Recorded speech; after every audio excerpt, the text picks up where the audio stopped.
smoke weed because you were bored and felt like you needed it while you're on 2 probations for these serious offenses. Welcome back to Myth and Reality, and buckle up, because today's case is explosive.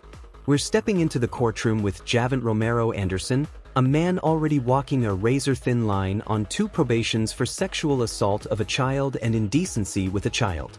Instead of proving himself, he's back in front of the judge after failing drug tests, skipping programs, and claiming he couldn't pay for treatment. But here's the kicker: much of that treatment was already covered by the county.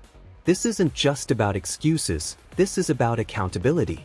Will the judge believe he's truly remorseful and deserving of another chance? Or will she decide that enough is enough and send him to prison? Stay with me, because what unfolds here is as dramatic as it gets: broken promises, flippant behavior, and a final judgment that shocks the courtroom. All right, are you Javant Romero Anderson? And Mr. Anderson was previously in court, entered pleas of true to counts 1, 2, and then 4 through 10 in motions to revoke probation, on probation for sexual assault of a child and indecency with a child. I received the pre-sentence report. Has everyone had an opportunity to review that report? Your Honor. Are there any additions or corrections? I'm not aware of it. All right, Mr. Parker, you may proceed. The agreement, there was no agreement, correct? Correct. It's unagreed. Okay, go ahead. Judge, I'm talking to him on the several times I've talked to him. Everything relates to being a money issue. When I say everything, many of the things relate to being a money issue, not everything. And money comes from job, and that's because of his charges. He says he hasn't been able to get a job, and which that doesn't surprise me. But he states that he has tried to get a job, but being that he does not have a job, he doesn't have any money, and he couldn't pay for the polygraph, he couldn't pay for the assessments, the substance use assessments, and the various other programs that he was ordered to do. I understand he should have worked with the probation officer about. Right here, we hear one of the most common defenses in probation violation hearings: I couldn't afford it. Now, lack of money can be a genuine barrier. Probation fees, polygraphs, drug testing, treatment sessions, they add up fast. But in this case, that excuse falls apart quickly. The county had already agreed to cover many of his expenses, yet he still didn't comply. That's what makes the judge's patience run thin. When probation is already a second chance, missing free treatment sessions isn't just a slip-up. It looks like a complete disregard for the system. What do you think? Is this a man struggling, or someone playing the system? What he could do to be more compliant, and he should have showed up for sure. And I think once you don't show up, you hear the same argument over and over, and you get scared. But that's basically what it boils down to for a lot of these violations. And he'd like to address the court about some of the other things, and if it's something to the court that he wants to read to the court. Okay, go ahead. So much, I thank you for getting me today. And basically, I just want to thank you formally for allowing me to receive probation in the first place. I was given a chance to re-enter society, not be sent to jail again, so I'm created a better opportunity for myself. And I also want to say I'm sorry for most and only for the actions I made to be in front of you today. I should have made better choices and not taken for myself, so please forgive me for that. After the minute when I received my stipulation in probation, I didn't fully know the situation. Speak up. Speak slowly and speak up some. Yes, ma'am. I have to admit, when I had received my stipulation during probation, I didn't fully know the situation I wanted to come with my charge, since it was also new for me. Truthfully, it was overwhelming, something I was content about. Leading to decisions that I made and I formally regret. Spending time in Jefferson County Correctional Facility, facing perjuries, understanding I was given grace with probation, with a support system to face for my errors. Reviewing my mind, I could have dealt with it all differently. Seeing that I had multiple chances by you and my probation officers that I could have changed for most were to have a better future to create for myself, to crucify the old and make a path to the new. I understand that I need to make changes personally and mentally, and I'm dedicated to do that, and I thank you for your time. What can you tell the judge to make her feel, have any hope that you could, if you were kept on probation, that you would be able to complete it and do the things you're supposed to do? Can you tell her that? I can say that basically, because I learned from my errors. I know I spent time for a minimum time in jail, and I can get up, I can work, and I can get to it, because I just really want this chance to redeem myself. Now this is the moment where defendants often make their last stand. Heartfelt apologies, promises of change, pleas for redemption. And to be fair, he sounds sincere here, talking about crucifying the old and creating the new. But in courtroom reality, words alone aren't enough. Judges don't just listen to what you say in the moment, they look at your track record. And his record shows missed programs, failed drug tests, and excuses. It raises the big question: Can someone who repeatedly rejects help really be trusted to change? Would you give him one more chance? Or is prison the only option left?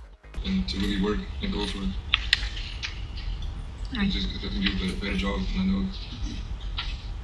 So, And Judge, I mean, I don't think anybody could say anything better. He's admitted what he did. He knows what he did, and he realizes, and that's, you're going to say I learned from sitting in jail.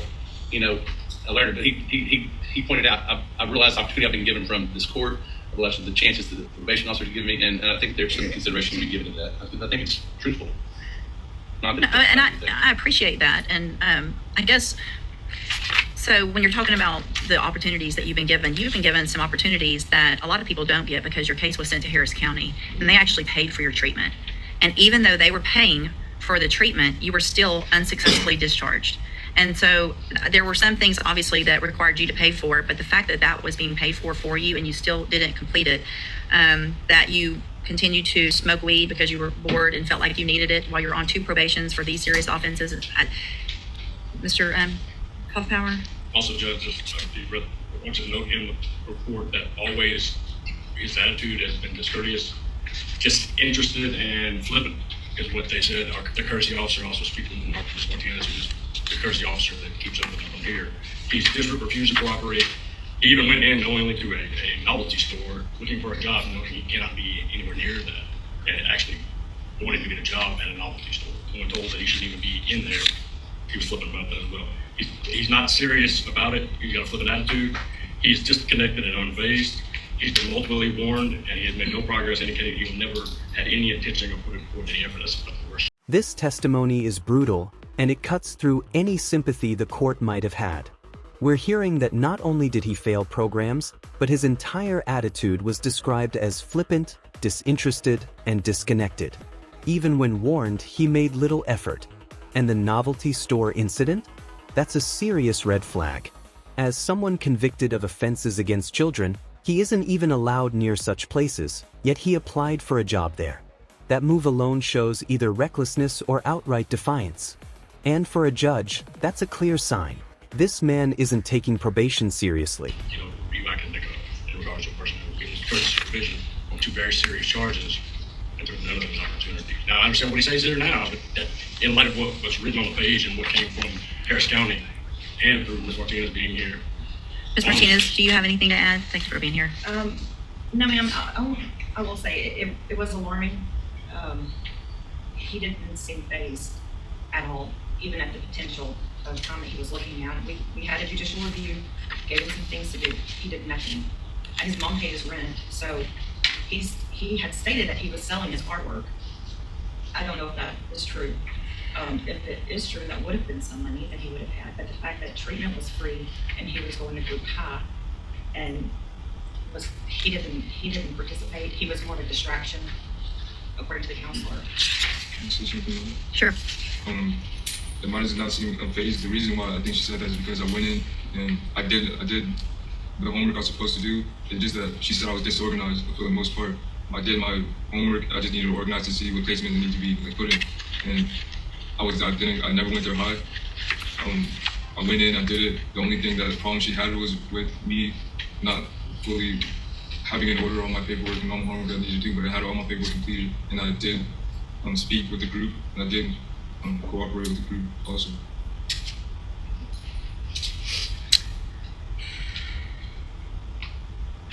All right, anything else, Mr. Alpower? Anything else, Mr. Smith? There you go. Mr. Parker, nothing else? All right, so Mr. Anderson, you were right when you said that you got such a big opportunity when you were placed on these probations in the first place because of the nature of these offenses. And I can't in good faith look at all of the things that that you did or didn't do that you were supposed to and just say, okay, well, now that you've been in jail for a little bit, you understand and you're going to be okay. I'm not going to do that. In cause number 23, DCCR 0290, we're going to find counts 1, 2, and counts 4 through 10 true, find sufficient evidence to find you guilty, and at this time find you guilty of indecency with a child. Sentence you to a term of 10 years in the institutional division of the Texas Department of Corrections. You will receive credit on that sentence for any time that you've been in custody that the law gives you the right to receive. Clause number 230288, also find those same counts true. Find sufficient evidence to find you guilty, and at this time find you guilty of sexual assault of a child. Sentence you to a term of 10 years in the Institutional Division of the Texas Department of Corrections. You will also receive credit on that sentence for any time that you've been in custody that the law gives you the right to receive. The fact that you received probation in the first place because the victim went along with that is the only reason you got it. And at this point, I can't continue to put anybody else at risk. These cases will run concurrently, which means together at the same time. I'm going to hand you the trial court certification that shows this was not an agreement. You do have some rights to appeal. You need to sign that with Mr. Parker in a minute, and then he'll give you a copy. I've also handed you a written admonishment regarding your ineligibility to possess a firearm or ammunition. Because of the judgments entered against you, you're ineligible under Texas law to possess a firearm or ammunition. Possession of a firearm or ammunition could lead to charges against you. Firearm is a legal term. You should read the written admonishment I provided you to see what devices qualify as a firearm. If you have questions about those laws that make you ineligible to possess a firearm or ammunition, or about how long it lasts, you can talk with Mr. Parker. All right, y'all can sign that, and then he'll give you a copy. Thank you, Ms. Martinez. And there it is. The judge lowers the hammer. 10 years in prison on each charge to run concurrently. After multiple warnings, failed treatments, and chances most defendants never even get, the court finally decides that enough is enough. The takeaway? Probation is a privilege, not a guarantee. When you waste it, the system eventually responds with the full weight of the law. So, what do you think? Was this sentence fair, or should he have been given one more shot at rehabilitation? Let us know your thoughts below. And if you found this breakdown as eye-opening as we did, hit that like button, share this video with someone who follows true courtroom drama, and don't forget to subscribe for more jaw-dropping cases we cover here on Myth and Reality.